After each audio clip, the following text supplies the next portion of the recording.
In this video, we want to evaluate the surface integral where f is e to negative z, comma e to negative z, comma e to negative z sine y, and the surface S is z equals y squared over 2, where x is between negative 1 and 1, and y is between 0 and 1. This is the formula that we're going to be using. So the first thing we need to do is find the parameterization for the surface. So that's going to be our r of u and v, and then we'll find the partial of r with respect to u and v. So here, the surface is z equals y squared over 2. Z is a function of x and y. So x, we're just going to call u.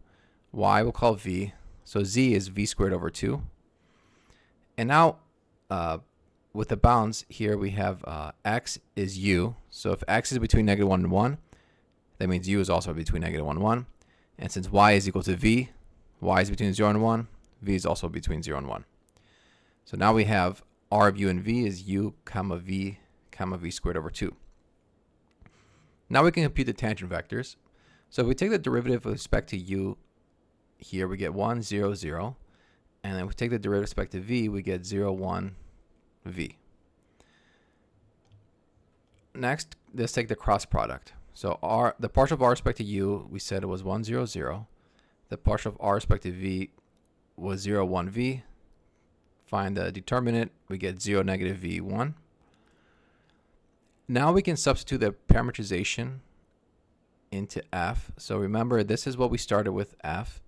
We said x was u, y was v, and z was v squared over 2. So we'll just plug that in here.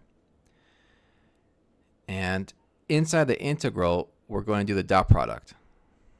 So we have f of r u of v dotted with partial of r with respect to u cross partial of r with respect to v. So that's just going to be these two cross product or dot product. And when we do that, we end up with e to negative v squared over 2 times the quantity sine v minus v. So this goes inside the integral. We're going to go dv du. Remember, v went from 0 to 1. U was from negative 1 to 1. The first integral, since the integrand does not depend on u, well, this one we're just going to break it up. So think of this as integral from negative 1 to 1 du times integral from 0 to 1 e negative v squared over 2 sine v dv. So this is using Fubini's theorem. The first one is just going to be 2. It's the length of the interval times the constant 1 inside. And for the second one, this is going to be, well, this one we can't really solve. So we'll just leave it in this form.